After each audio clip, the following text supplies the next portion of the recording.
बिहार की इस पावन पुनीत धरती पर रोहतास और कैमूर जिले के अंदर इस रामलीला मैदान गुजरा में वंचित समाज अनुसूचित जाति कल्याण महासमिति के तत्वाधान में हमारी बिहार इकाई के प्रदेश अध्यक्ष आदरणीय अनुज भ्राता श्रीमान राजीव कुमार रावत जी, भारतीय जनता पार्टी अनुसूचित मोर्चा के प्रदेश के नेता भी हैं, उपस्थित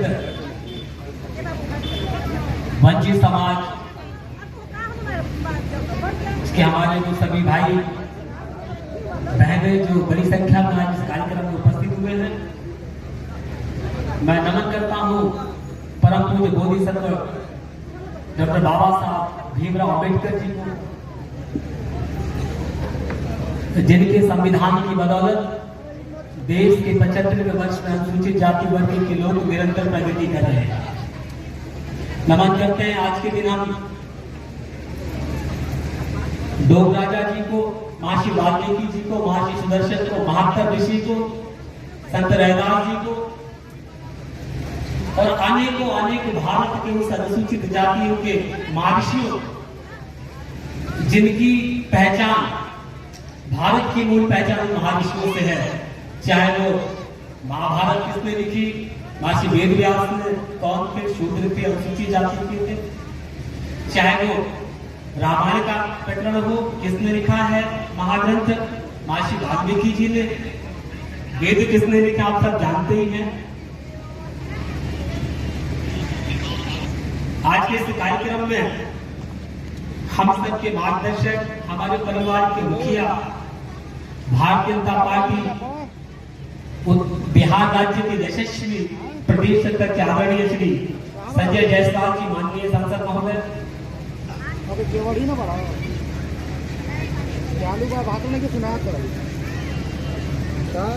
अरे हेलो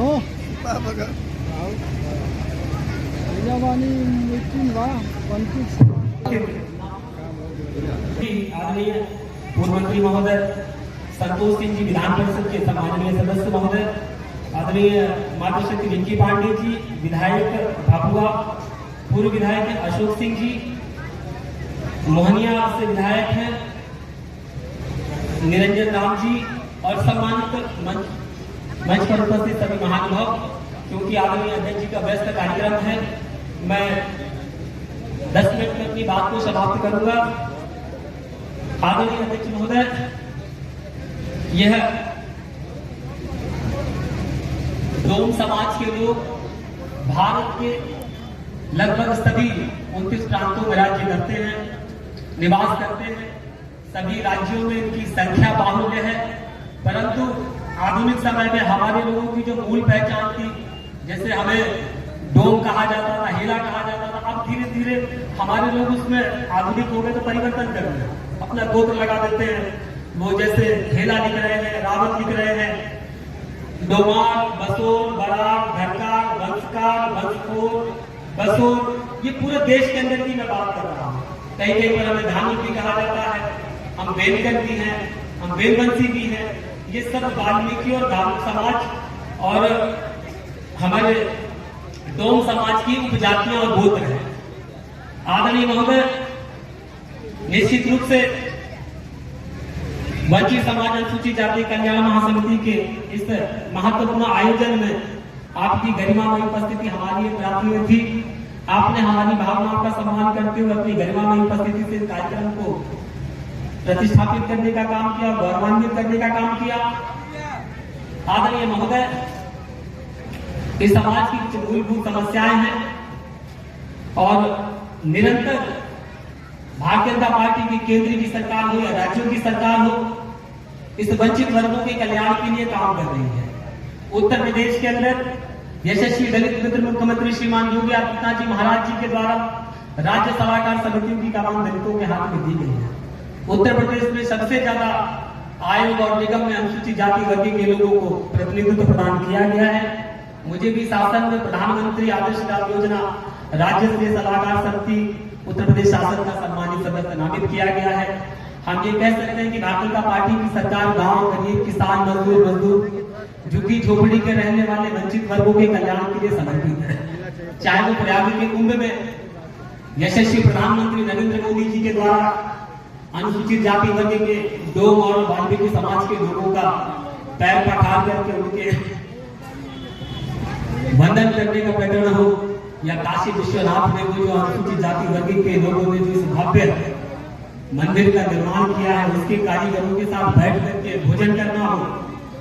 और आप देख लीजिए कि देश के अंदर भारतीय जनता पार्टी की सरकार है, चाहे वो आदरणीय पूर्व प्रधानमंत्री अटल बिहारी वाजपेयी जी की सरकार हो, भारत जोड़ो परियोजना के अंतर्गत पूरे देश के अंदर सड़कों का जाल बिछाने का काम अगर किसी ने किया तो वो यशस्वी पूर्व प्रधानमंत्री अटल बिहारी वाजपेयी जी ने किया, और उनके कार्यों को आगे बढ़ाने का काम वर्तमान प्रधानमंत्री नरेंद्र मोदी जी कर रहे हैं। ठीक इसी प्रकार से माननीय नरेंद्र मोदी जी ने जब इस चीज को महसूस किया कि अनुसूचित जाति वर्ग की महिलाएं ग्रामीण क्षेत्रों में रहती है, बारिश के समय में उबले नहीं होते, लकड़ियां नहीं मिलती उनको, और चूल्हा फूकना पड़ता है, तपेदिक हो जाता है, अस्थमा हो जाता है, आंखों की रोशनी चली जाती है। इस पीड़ा को महसूस करते हुए आपको मुफ्त में उज्ज्वला योजना गैस कनेक्शन देने का काम किया कि नहीं किया? इसी प्रकार से महसूस किया कि गरीब लोगों का समुचित उपचार नहीं हो पाता है तो आप लोगों को मुफ्त में आयुष्मान भारत के अंदर 5 लाख रुपए का फ्री में इलाज किया जा रहा है। हमारे ग्रामीण भाइयों को स्वच्छ पानी नहीं मिल पाता था, आज देख लीजिए हम हर घर जल के माध्यम से केंद्र सरकार की योजना से हर घर में स्वच्छ पीने का पानी भेज रहे हैं। कोरोना काल के दौरान जहां बड़े बड़े देश धराशायी हो गए, भारतीय जनता पार्टी की सरकार हमारे प्रबंधन में, बिहार इकाई के प्रबंधन में आपने देखा होगा देश के अंदर 70 करोड़ लोगों को मुफ्त में खाद्यान्न देने का काम कर रहे हैं। ठीक इसी प्रकार से अनेकों अनेक काम भारतीय जनता पार्टी के द्वारा किए जा रहे हैं। दोस्तों, मैं यहाँ इतना जरूर कहना चाहता हूँ कि आप देखिए विकास बिहार में जो भी हुआ, प्रधानमंत्री जी के द्वारा हजारों करोड़ रुपए का पैकेज आपको दिया गया। सुशासन बाबू ये नहीं बताते हैं।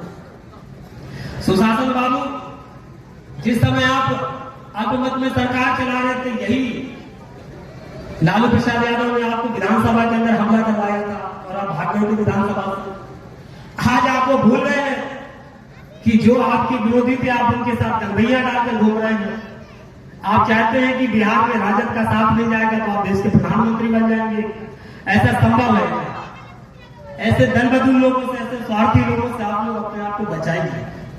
23 के चुनाव में भारतीय जनता पार्टी की सरकार, भारतीय जनता पार्टी की सरकार बनेगी, डबल इंजन की सरकार होगी, हजारों करोड़ रुपए का पैकेज बिहार के विकास के लिए दिया जाएगा और निश्चित रूप से विकास की बिहार की प्रगति होगी, उन्नति होगी। आदरणीय महोदय, अंत में मैं हमारे जो इस समाज की प्रमुख मांगे हैं वो आपके संज्ञान को सम्मान देना चाहते हैं। उपस्थित सभी महानुभावों को जो पत्र दिया गया है, मैं चाहता हूं कि आप उस पर गंभीरतापूर्वक विचार करें। आदरणीय महोदय, डॉक्टर बाबा साहब भीमराव अम्बेडकर ने संविधान की जो परिकल्पना की थी, उसके हिसाब से निश्चित रूप से भारतीय जनता पार्टी पूरे देश के अंदर व्यापक तरीके से, चाहे वो सामाजिक हो या जातिगत हो, असामान्यता को दूर करने का काम कर रही है। भारतीय जनता पार्टी के द्वारा वंचित वर्गों को बराबर समान अवसर दिया जा रहा है।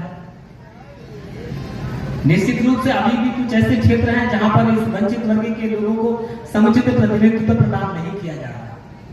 मैं आदरणीय महोदय आपसे आग्रह करता हूं कि जब हम एंग्लो इंडियन जातियों को भी लोकसभा के अंदर संविधान के प्रोविजन में एक सीट रिक्त रखते हैं, उनको प्रतिनिधित्व देते हैं और सभी राज्यों में हम उनको प्रतिनिधित्व देते हैं, तो वंचित समाज के लोगों को ये नहीं हो पा रहा है।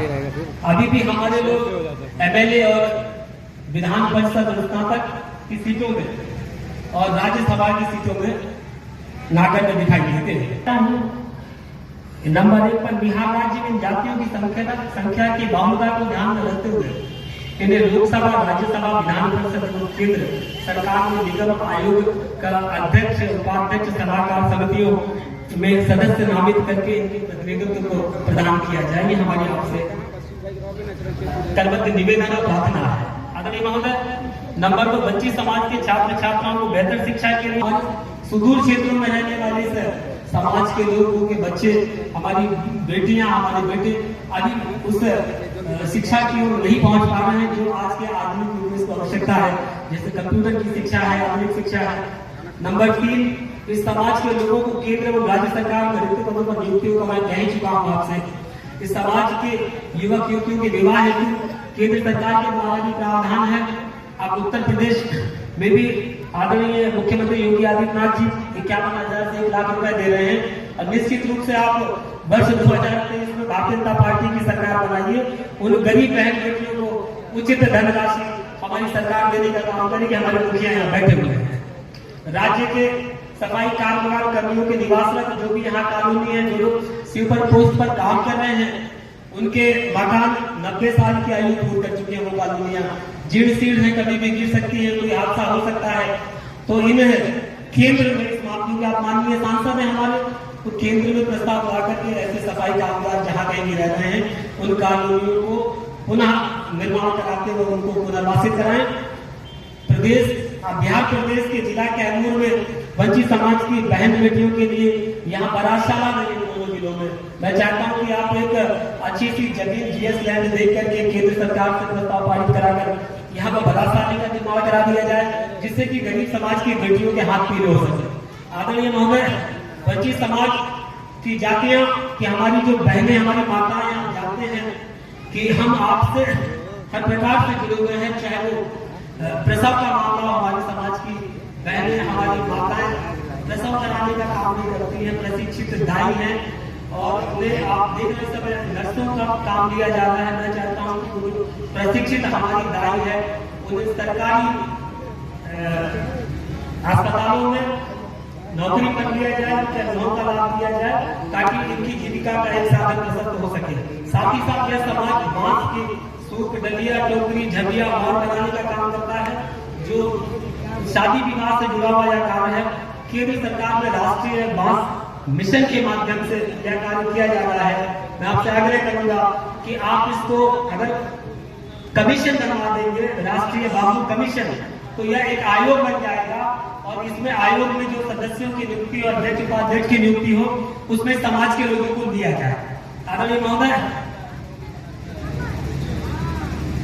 यह 10 सूत्रीय मांग पत्र मैंने आपके सामने पेश किया है।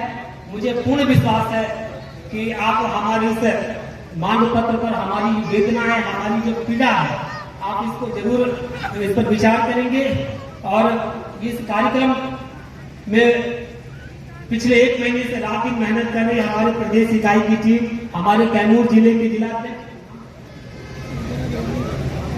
जी को और कैमूर के जिलाध्यक्ष जी को और पूरी प्रदेश इकाई जिला इकाई के सभी पदाधिकारियों का मैं हार्दिक वंदन और अभिनंदन करता हूं। आदरणीय महोदय, आपकी कृपा हमारे छोटे भाई राजू रावत जी पर बनी रहनी चाहिए, ऐसा मेरा आपसे करबद्ध निवेदन है। आप सब लोगों ने मुझे ध्यानपूर्वक सुना, उसके लिए आप सब बिहार के लोग बहुत बहुत मैं आप सबका धन्यवाद करता हूं। और निश्चित रूप से आप बिहार के लोग हैं। हमारे बाबू जगजीवन राम जी ने कहा था कि जब मेहतर के पेट से राजा पैदा होगा वोट के माध्यम से, तब इस देश में संपूर्ण रूप से समाजवाद आएगा। और भारतीय जनता पार्टी के हमारे प्रणेता पंडित दीनदयाल उपाध्याय जी हो, श्यामा प्रसाद मुखर्जी हो, हमारी पार्टी का भी यही ध्येय है कि जब तक अंतिम व्यक्ति का उदय नहीं हो जाता, अंत्योदय नहीं हो जाता, तब तक भारतीय जनता पार्टी चैन से बैठने वाली नहीं है। प्रधानमंत्री जी निरंतर वंचित वर्गों के लिए काम कर रहे हैं, हमारी राज्य की सरकारें काम कर रही है और यहाँ पर भी भारतीय जनता पार्टी की सरकार की आवश्यकता है। बहुत बहुत धन्यवाद। जय जय भीम, जय जय भीम। भारतीय जनता पार्टी जिंदाबाद, संजय जायसवाल जिंदाबाद। जिंदाबाद है आप सब लोग जो आप लोगों ने इस कार्यक्रम में अपनी गरिमा में उपस्थिति दी। सभी को बहुत बहुत धन्यवाद।